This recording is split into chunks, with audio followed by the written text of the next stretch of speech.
Well, Peter, the last program, of course, we were in Arabia. Now we've moved to the Far East, to Malaya, in fact, where the British Commonwealth undertook, I think, the greatest of all the peacekeeping operations.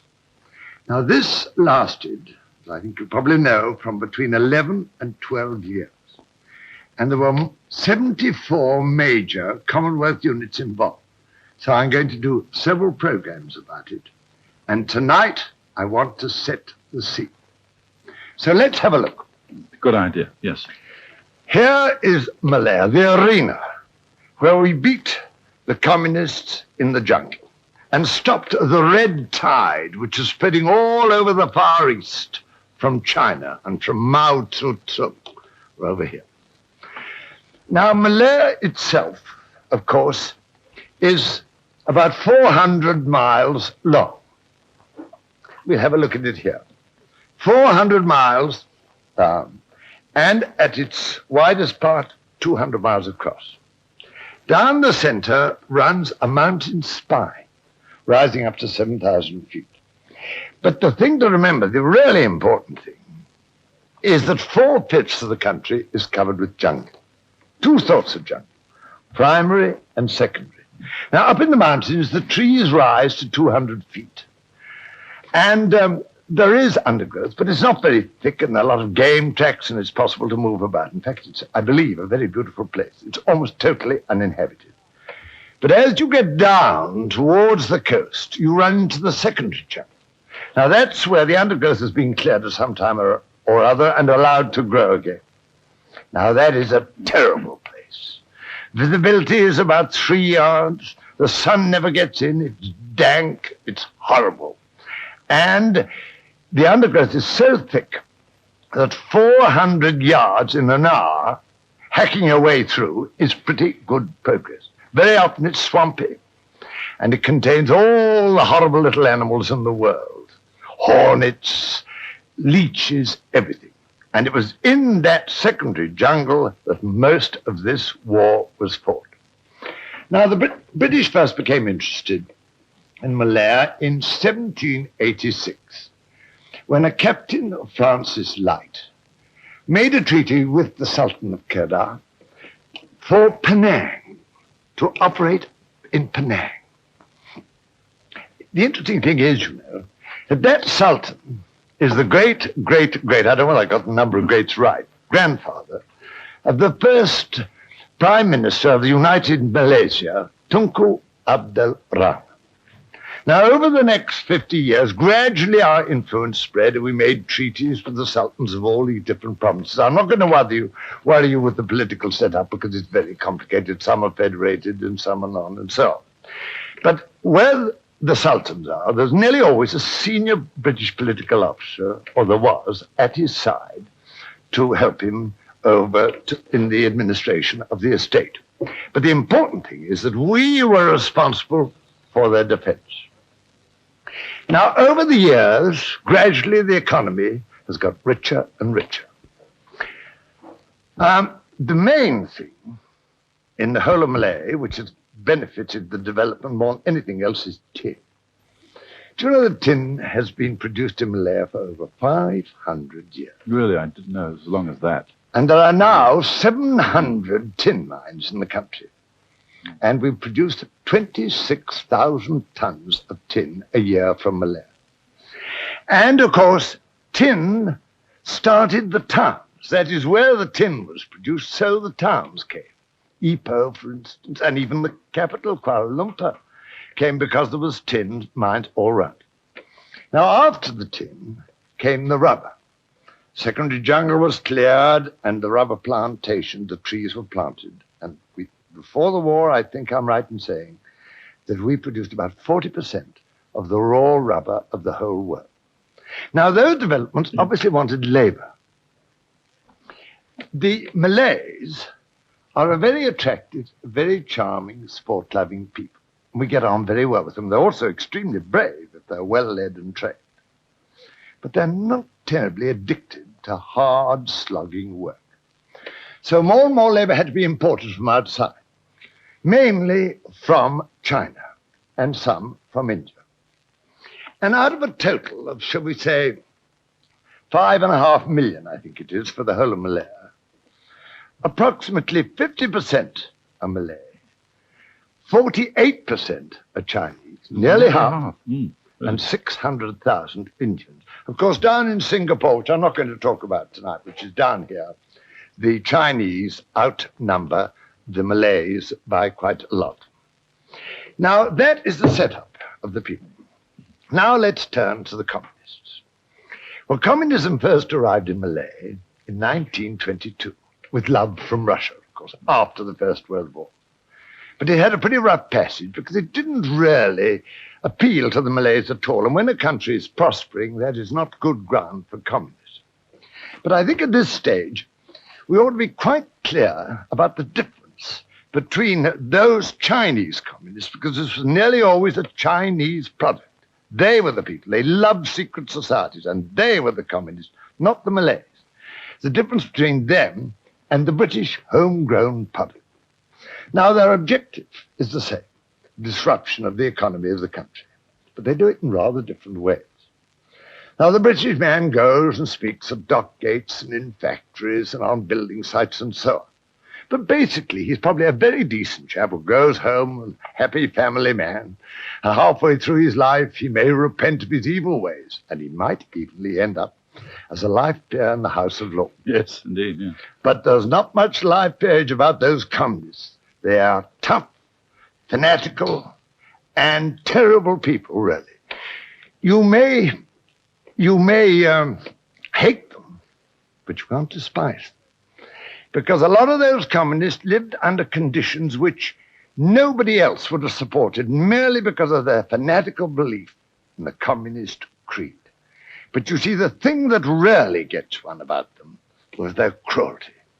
They tried to terrorize the whole of this country. Let me give you one instance. They'd go to a small Malay village, and they'd ask for food and information. If it wasn't forthcoming, they would bring out a child, and the Malays are very fond of children, and they would drive a 6-inch nail into the child's head. It's horrible. The next night, the food and the information would be available. Naturally, yes. Now, by 1939, I suppose the Communist Party had got going fairly well. There were about 40,000 of them, practically all Chinese. At the top was a small committee of 6 men. At the head of it was a rather sinister character called Lilley, whom we'll be hearing more about. Now, Lilley offered communist assistance to the government to help fight the fascists and the Nazis at the beginning of the war. This was refused. But in December 41, the Japanese landed here on the east coast of Malaya. Within a fortnight, communist cooperation had started. Now, we had a training camp down here called the 101st Training Camp. And that was to teach people how to use explosives and mines and how to live in the jungle in order to place them behind the Japanese lines and interfere with their communications. Now, 165 Chinese passed through that school, and they were very good. They all got their A levels, that little lot. And the interesting thing to me is these were the leaders, the subsequent leaders, and we trained them. Now, the idea was to send some British there as well. And there were 2 that I want to mention particularly, Broome and Davis. Now, Broome had been a political officer for some time in Malaya, and Davis was a policeman, but they both spoke Chinese. The idea was that they should get to know these Chinese and then position them behind the lines in the best strategical positions to do damage to the Japanese lines of communication. But unfortunately, the advance was too rapid. Just over 2 months later, on February the 15th, 1942, Singapore fell. It's a terrible moment. I can remember it to this day. Matter of fact, Davis and Broome only escaped by the skin of their teeth under Chinese sampan with an outboard. But from the point of view of Britain, this was a tragedy, because all the British were taken prisoner, or practically all of them, A lot of them were sent to work on that railway, where many of them died, and they had to suffer indignities at the hands of the Japs. Now, all this was seen by the locals, and Britain was written off. The only people left fighting the Japanese were the Chinese communists, and they called themselves the MPAJA, the Malayan People's Anti-Japanese Army. And there were approximately 7 battalions. The leaders, of course, the battalion commanders and mechanic commanders had been through this school. The 5th battalion was composed of traitor killing squads. And they reckoned that by the end of the war, they had killed approximately 2,540 Malay, Chinese, and Indian traitors. They called the traitors, you know, running dogs. That was the 5th battalion. Now, these battalions were positioned all round in the country in different places, about 300 to 400 strong each battalion. The remainder of the 40,000 people were supporting them from outside with information and food. Now, the Japanese treated the Chinese very badly. There were a lot of atrocities committed against them, and they started to strip the country of everything. So the Chinese more and more left their positions in the town. There were a lot in Singapore, where they went, and they settled down round the edges of the jungle as squatters, cultivating small areas of land with perhaps one animal or something like that, very near the poverty line, but of course of great assistance to the MPAJA in the jungle, because they provided them with information and also with a certain amount of food. Now, to start with, this Chinese army was rather stupid. They tried to attack the Japanese in force. Well, they weren't sufficiently well trained. And that Japanese army was one of the most efficient that fought in the whole of the last war. And of course, they were seen off. They then withdrew back right into the secondary jungle, where they constructed special camps, very well made, and there they lived and they trained and they prepared for the future. And I think from this moment onwards, we can say that their contribution to the war was merely a nuisance value, not more. The Japanese had to detail a certain number of troops just to guard them up. Yes, I see that. But there was a good deal of criticism at this time leveled at Lai-Tek's leadership. And a conference was convened at a place called the Batu Caves, which is about here. Batu Caves. Yeah, Kuala Lumpur. Mm-hmm. And all the leading communists were collected there. An hour before dawn, the Japanese surrounded the caves, and they all disappeared and were never seen again. That is all except Chai-Kik and a couple of others. And the interesting thing is that when anybody disagreed with his policy from then onwards, somehow or other, they disappeared. Now, let me return now to Broome and Davis. They'd gone to India, and there they began to recruit Chinese to come back into Malaya and operate behind the lines. And in August of 43, the war began to turn a bit in our favor. And we formed a force called 136.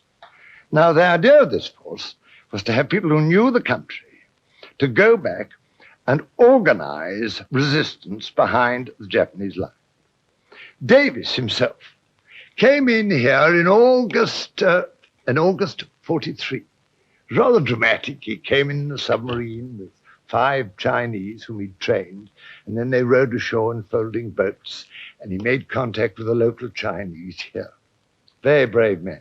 He didn't know what to expect. 2 or 3 months later, Broome joined him. Now, they were almost powerless for the one reason only. The Chinese did not trust them. They took them up into a camp in the mountains. They gave them a guard of 30 people. They fed them. They looked after them. But they never trusted them. Now, Broome and Davis had brought a wireless set, but they weren't allowed to take it from the coast. It was hidden down here. So from the point of view of the authorities in India, they disappeared. Not one word was heard of them for a year. Then they managed to persuade the Chinese to allow them to have the set. So the set was brought up to their camp. But unfortunately, something had gone wrong with the charging machine. And the only way they could get it to work was by bicycling round a wheel. Very hard work. They got it going, and they made contact with Colombo. But now the British were highly suspicious. After an hour, after a whole year, suddenly they came on the air. They thought that they were Japanese-sponsored, or the Japanese were doing it, and not these people at all. And they had to convince them that they were still free and with the Chinese. The way they did this was by getting, on the other end, in Colombo, a policeman who'd been out here. And they knew the families intimately. And they were able to give nicknames to different people to convince that they really were Broome and Davis. But they felt that they must end somehow with a phrase which would set the seal on the fact that they were whom they said they were. So they ended by saying this, and I hope this satisfies you, you bastards, because if not, you can come and peddle the bloody wheel. Now, the authorities said that no Japanese could possibly have sent that message, so it was established. Contact was established. Now came a very interesting development. Up to now, you see, this has been completely out of range of aircraft. Liberator Mark IV had a lot of extra power which enabled it to drop supplies here and get back to India. And all sorts of things began to come down to the MPAJA. Ammunition, weapons, and also green uniforms. Now, the war went badly. It was going steadily worse. And on August the 15th, I think I'm right in saying, the Japanese surrendered. August 45, they surrendered. Now, there were no British there at all, just a few. There were one or two, actually, who had been operating with the Chinese in addition to Broome and Davis. There's one man in particular I ought to mention, of course, Colonel Spencer Chapman, who wrote that fantastic book, The Jungle is Neutral. I mean, what he went through is really nobody's business. But there was nobody else. In fact, Davis himself had to accept a surrender of a Japanese battalion. He was in the center of a village, and at one end were the Japanese, and the other end were the Chinese. He was in a room, and suddenly firing broke out. He seized a huge Union Jack which had been dropped from a Liberator, ran out in the middle, the firing stopped, and he took the surrender. But by now, of course, the political officers were coming back into their old position. And also some troops began to arrive. And the British hadn't disappeared completely from Malaya, as all the locals thought. They were welcomed back by the actual Malays. They came back. But with the surrender, you see, this was the great moment for the MPAGA. They emerged from the jungle in their green uniforms. They strutted about with their weapons. They were the only people who'd fought the Japanese. All the other Chinese looked up to them with admiration. They were their savior. And they were positioned to take over the country. And it looked very much at one time as though they would. Sir Edward Gent was made the High Commissioner. And after some months, they began to realize the danger of this situation, that quite easily the whole country could have gone communist. So they banned the Communist Party, and the MPAJA was disbanded and told to hand in its arms. Now the parades were held all over the place, and the arms were handed in nominally. They even formed an old comrades association. And everything, according to the Western world, was excellent. But what had really happened was a typical sort of communist do. 4,000 of the real hardcore had gone back to their camps in the jungle, where they started training and where they were beginning to call themselves not the MPAJA, but the MPABA, Anti-British Army. There they had arms concealed, and they were ready. Now, Lytec always preached moderation. And there were a certain number of strikes, but see, after the war, tin and rubber were in short supply, and very soon the economy began to boom. And under those circumstances, it's very difficult to have communism. The communists saw their chances slipping, and some of them were beginning to live in luxury. So they called a conference at Singapore, which Lai Tek was to take. The conference was held, but Lai Tek did not appear.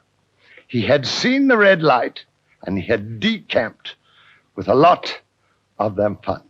Of course, this was a terrible blow to the communists. Even they had their filthies, you see. Now, in his place, there was elected a man called Chin Peng. Incidentally, I don't think anybody ever quite discovered what happened to Lai Tek. Some people thought that he hid in Singapore, then managed to get up to Thailand, and there he was bumped off by a traitor killing squad. But there is no evidence. For all we know, he may be living in Bath now. Who knows? Yeah. But the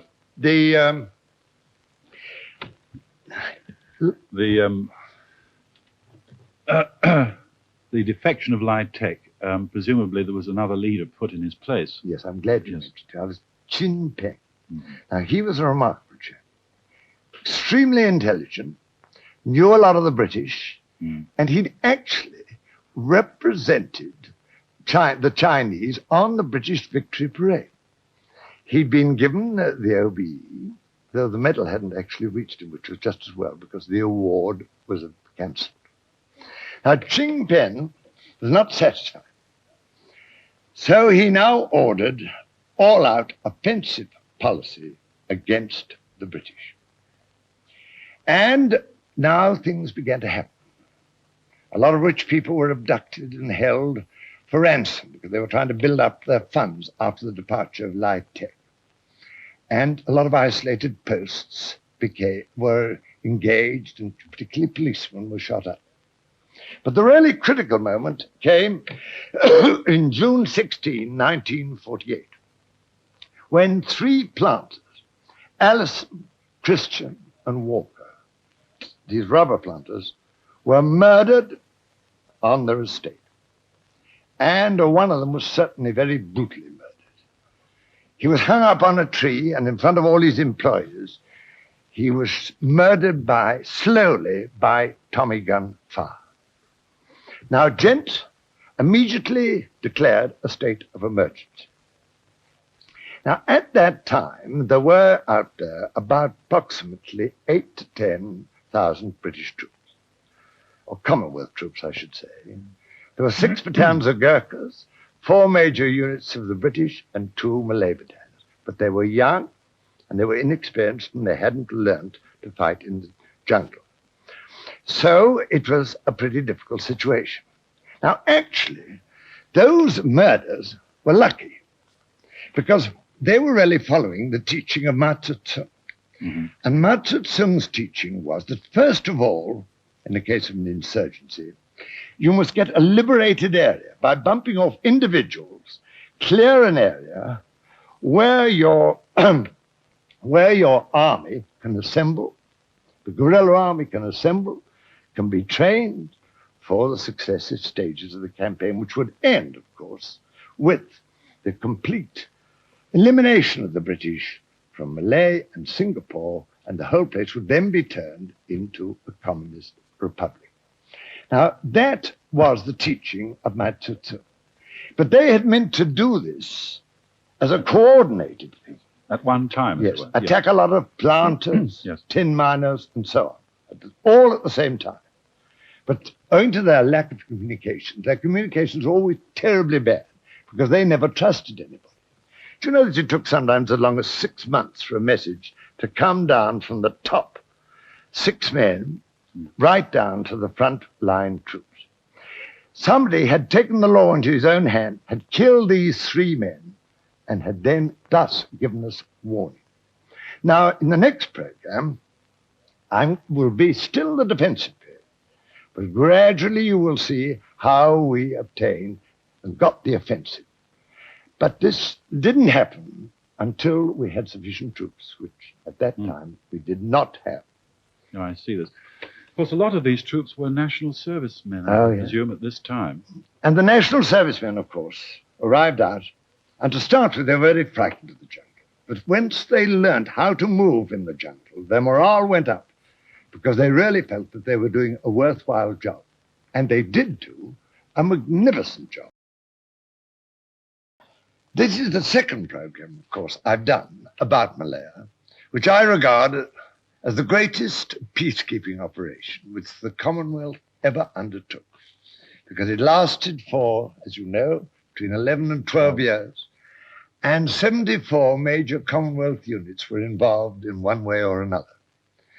Now, as this is the second program, as I say, I think I had better just recap a little bit before we go on. Do you agree? Yes, good. Well, now, here is the arena where we fought and beat the communist guerrillas, Malaya.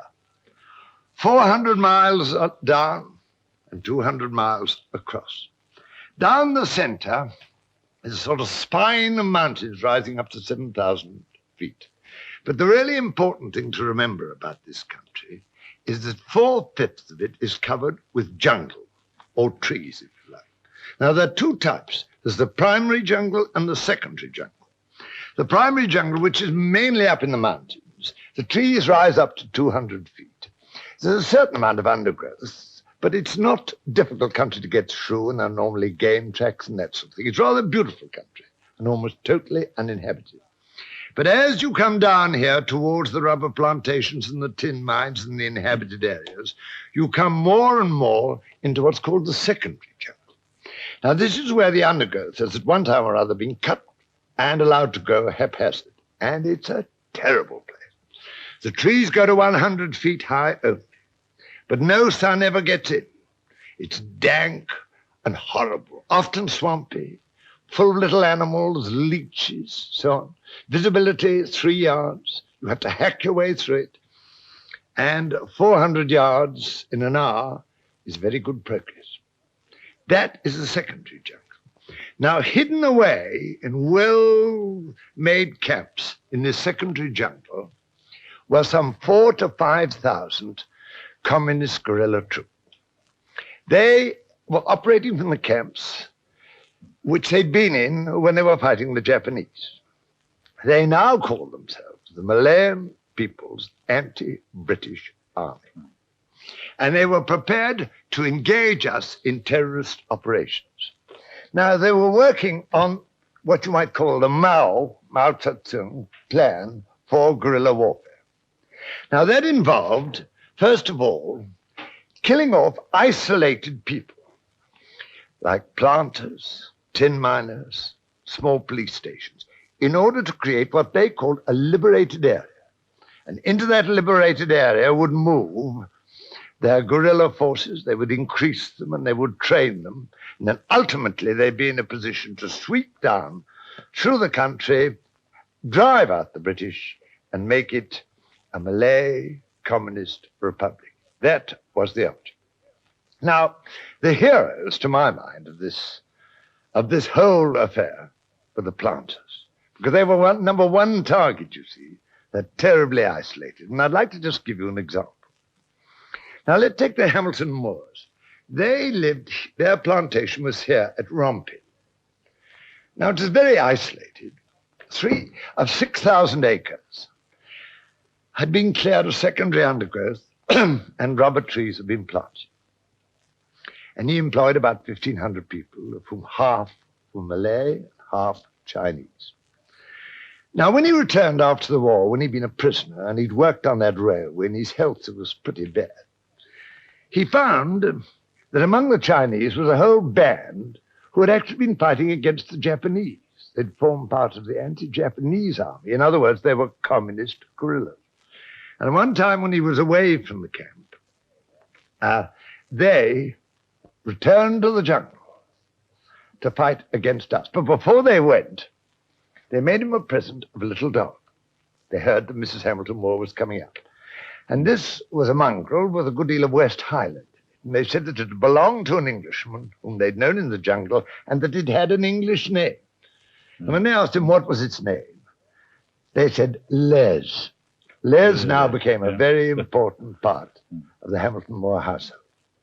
Now, when Mrs. Hamilton Moore arrived, she found a very different situation. There was no lovely garden any longer surrounding their house, which was about half a mile away from the coolies' quarters.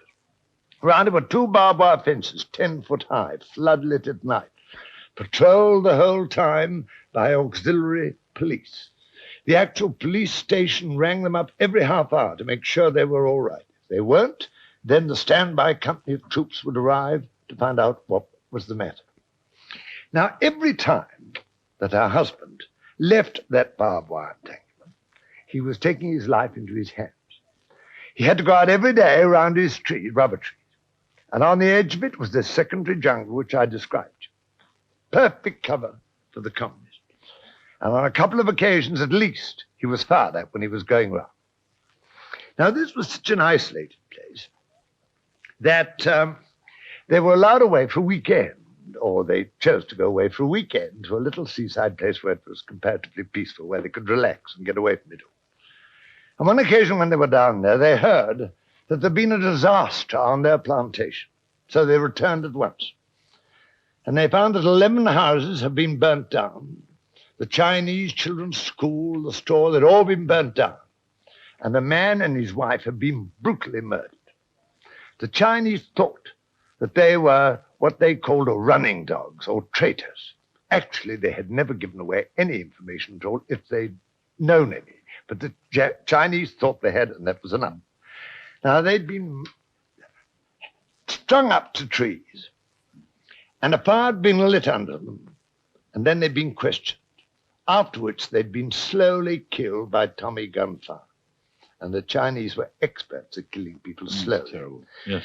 All the people working on the estate were so terrified that they never reported this. And the incident was never discovered until next morning, when the two mutilated bodies were found. Now, that was the sort of thing that was going on. In the actual house, all the bottom windows had been taken away and been replaced by steel shutters to prevent sniping. Did she ever go out at all? She never left between 48 and 52 when they moved on to another estate, where there were also some brutal murders. The only time she was ever allowed out was with her husband in an armored car. And then it was her job to pull down the armored visor if they ran into an ambush. And she remembered very well, she told me, Christmas dinner, 1949. They had two sergeants who'd been in the Palestinian police with them to help in the defenses and to help organize the Malay auxiliary police. Just before dinner, the police rang up and said that they thought the communists were going to launch an attack because it was Christmas Day. So a Bren gun was fixed to fire over the steel shutter. Each man had an armed stand by his side. And she could remember well how, when the cook was going around serving the turkey, she had to step over these armed weapons. Now, that was the sort of existence. Yeah. She's now back and lives in Somerset. And I asked her if that long period didn't have any effect. And she thought for a bit, and she said, no. But she said, you know, it was 6 months before I could bring myself to sit down in front of an open window. Now, I don't believe that one single planter ever allowed himself to be intimidated. And this is one of the main reasons why they never got their clear area. Though, mind you, during this campaign, 100 planters were killed. That compares with a total of, I think, 30 about during the whole of the Mau Mau trouble. 100 were killed. Uh-huh. Now, remember that this time I talked about a standby company coming along, you know, to help. You must remember that at this time the troops were still fairly inexperienced, particularly the young National Servicemen who were rather frightened of the jungle to start with. Because, I mean, if you got lost, visibility 3 yards, you'd had it. You'd finished. Yeah. It's a horrible place. But attached to each platoon, or certainly to each company, was usually a tracker who came from Borneo, a Dayak tracker or Iban tracker. They were the most extraordinary men because they could read the jungle just as we could read a book. You know, a twig out of place, a broken branch, a little mark on the ground, that all meant something to them. And they would then say, 4 men have moved along here 2 days ago, or 3 men 1 day ago. They always knew.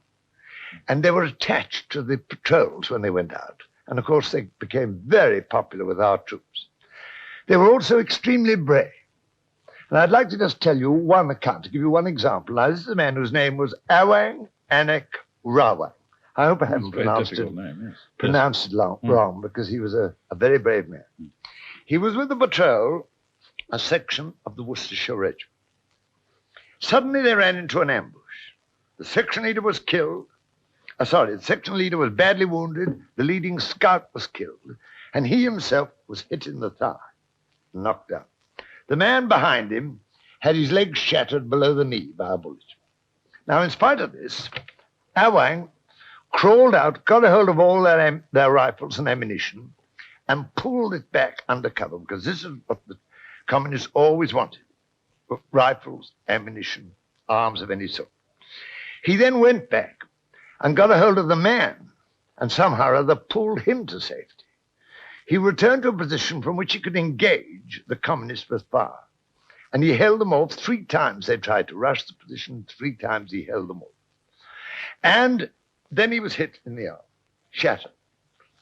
He couldn't handle his rifle any longer, so he crawled back in spite of loss of blood and pain, and he pulled out with his left hand the grenade from the soldier's pocket and tore out the pin with his teeth, and he went back into position, ready to throw it. Just at that moment, 2 other sections came along, and this had lasted for 40 minutes, and the communists withdrew. That's incredible. There was a wonderful story. He got the George Cross, and he was the only man, the only George Cross, I think, to be issued the whole time in Malaya. Now, the next people on the list, the Chinese list, were, of course, the tin miners. Now, they weren't in quite such a difficult position, I don't think. At least they said they weren't. Because, you see, there were more of them together. They lived all together in a sort of cantonment, round which was barbed wire, and they weren't isolated like the planters. And the big mining thing, the best tin mining thing, was those huge dredges, each of which cost about £1 million. Now, on a dredge like that, there would be 4 Britishers together. And as it moves along, picking up the tin, it creates its own leg. So it's a sort of island. Some slight barrier for them. The only danger, of course, was that they worked 3 shifts, and they always came and went by the same road. And nearly all the attacks on them were made on their approach to or from the mine. So there were some attacks when they were actually mining, but not very many. Now, a total of only 29 of them were killed during the operation, as far as I can make out. But what was so extraordinary to me is they told me that, to start with, they couldn't get any arms with them. Presumably, the government was being very careful about issuing arms because an awful lot were being stolen by the communists, and this was the thing which they always wanted, to get arms. But it's a very powerful association, the Tin Association. And they went to America, if you please, bought their own arms from America, had them flown over, organized their own home guard, and really paid for their own defense. That's a great initiative. Yes, there it sounds up. Now, they were the second people. The third people on the list that I mentioned were the isolated Malayan police. Now, these young Malayan policemen showed great courage because, you know, it can't be pleasant to be living in a village when you're surrounded by hostile Chinese communists, because they could do some pretty beastly things. I mean, they'd come into a Malay village and they'd ask for food and information. If it wasn't forthcoming, they'd take a family at random, lock them into their house, and set fire to the house in front of the village. Next evening, the information and the food would be available. They terrorized the population. Now, that was the sort of atmosphere in which these young Malay policemen were living. And they were extremely gallant. At a place called Kuala Krau, there was a very small police station of 1 lance corporal and 10 men. Before dawn one morning, they were attacked by 150 communists. The battle went on for 4 hours. 4 of them were killed, and 1 of their wives were killed. But they killed 8, at least, of the terrorists. And after 4 hours, the terrorists withdrew, licking their wounds and taking their wounded with them. So they also, see, none of the three isolated bodies ever gave up. That's why the communists failed. Now, the High Commissioner, Ghent, he was flown back to report to the government on the 1st of July, 48. Now, just at that time, we were beginning to see the first signs of overcoming the terrorists. But Ghent, unfortunately, was in an air crash. You remember the air crash over London Airport? Yes, indeed. Yes. Terribly sad, because his wife, I believe, and son were waiting for him there. And for 2 months, nobody was appointed to take his place. Why? I don't know, and I can't find out. But that pause allowed the communists to sort of regroup, because nothing very much happened. No big decisions were taken. Allowed them to regroup and retrain. And it wasn't until later, that 2 months later, actually, that Sir Henry Gurney was appointed on he was appointed 2 months, that's right, exactly 2 months later, he was appointed High Commissioner. And then things started to happen again. But those 2 months were delay. All was time lost. All for pity. Yeah. Now, the big moment, however, for me, what I think almost the most important moment in the whole war, was the appointment of General Sir Harold Briggs as Director of Operations on April the 3rd, 1960. Now, that may sound a very exaggerated statement. We generals, of course, are supposed to be very stupid, and we may well be. But if so, all I can say is that Briggs was the exception which proved the rule. He'd been commander of the 5th Indian Division. Now, he realized at once that this wasn't a normal war. This was the sort of war in which coordination meant everything. So he perfected the system by which the war was won by committees. Now, this is very unusual for a soldier, who always said, no battle can be won by a committee. One man must take the decision. But not in this sort of war, the communist war.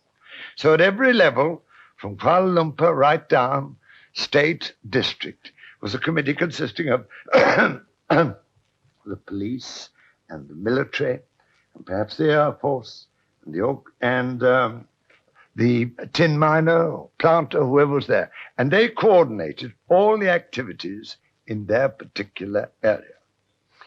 Now, I'm convinced that one of the reasons why we won this war, and this was something I'm sure Briggs understood, was because we never instigated martial law.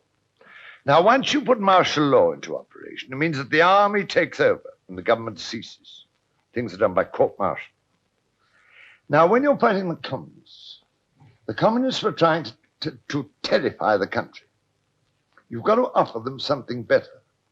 You must therefore show them that the government is ruling and is continuing to rule, and not only that justice is done, but justice is seen to be done.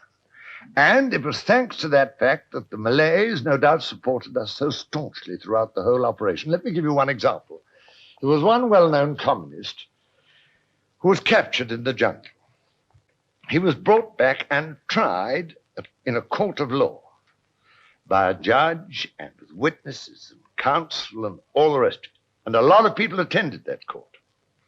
Now, a rather cynical soldier said afterwards, what a waste of time and money. That must have cost several £1,000s. We could have finished him off for a halfpenny with one bullet in the jungle. But of course, that was exactly wrong. Yes, that was one of the reasons why we won. Well, now, that was the first thing with the Briggs. But the thing with which his name will always be associated was what was called the Briggs Plan. Now, during the Japanese occupation, the Chinese had been driven out of the towns for a variety of reasons, and they had settled all round the outskirts of the jungle as squatters, each one with a little patch of ground which he cultivated with perhaps a couple of animals and so on. Now, of course, these people were of enormous help to the terrorists in the jungle, because whether they liked it or not, they'd either got to be communists or they had to submit to the communists, otherwise something horrible would happen to them. So they were able to feed them, help them with food, and with information. Now, Briggs realized that we could never really get at those communists. We separated all those squatters away, took them away, drove the the communists deeper into the jungle, where they'd have to spend more and more time looking for their food and wouldn't have so much time to prepare ambushes and so on. So he set about moving the squatters. Now, this was a fantastic task. What they did was they'd choose an area somewhere for a new village, and they would produce all the building materials and the barbed wire for the barbed wire fences and everything. Then one morning before dawn, they would surround an area of squatters, pick them up with their livestock, their families, everything, move them back by lorry and settle them down there. Once they got there, the barbed wire fence would be put up, their own home guard issued, the home guard organized, and in each village there was a central sort of keep which the home guard occupied.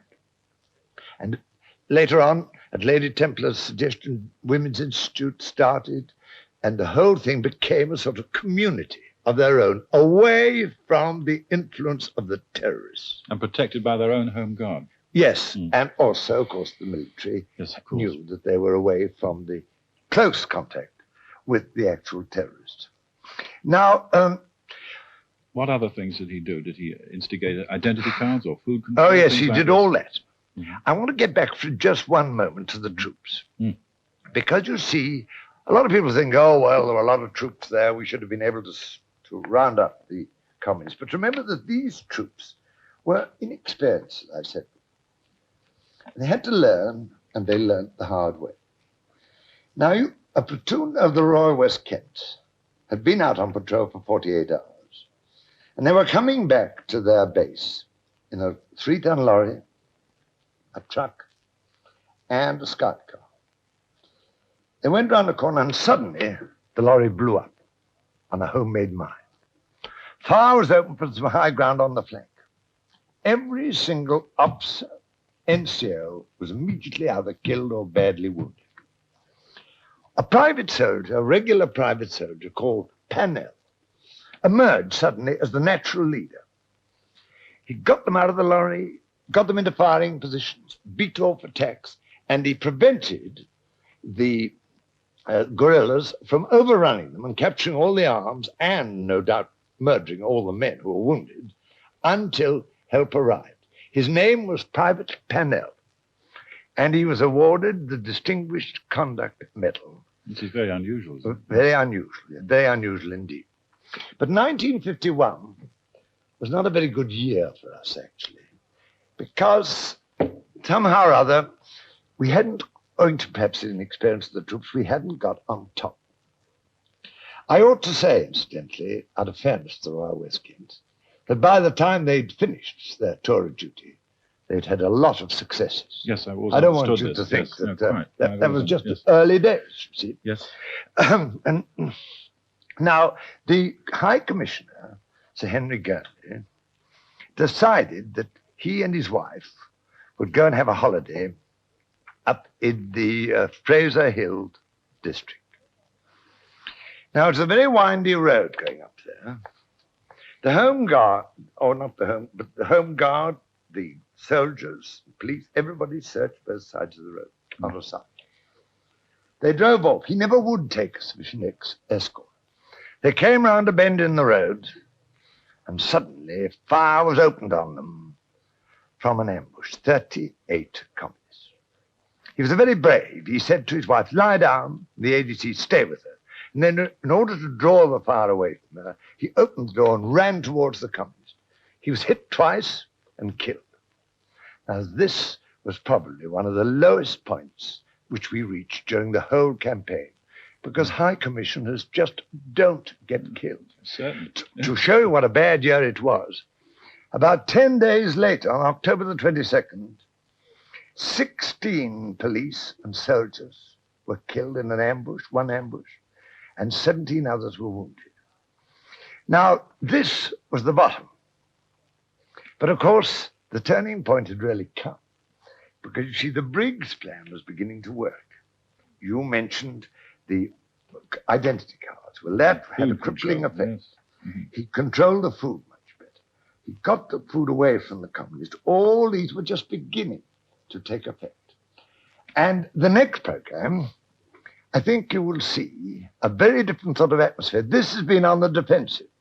Next time we go to the offensive with the arrival of the man who really is primarily responsible for winning the war out there, Sir Gerald Templar. Yes, he was a most incredible man, I believe, wasn't he? Very. Fantastic record. He had I knew him very well, and he had a great record. He was a divisional commander and a corps commander in the war, and he would have gone far.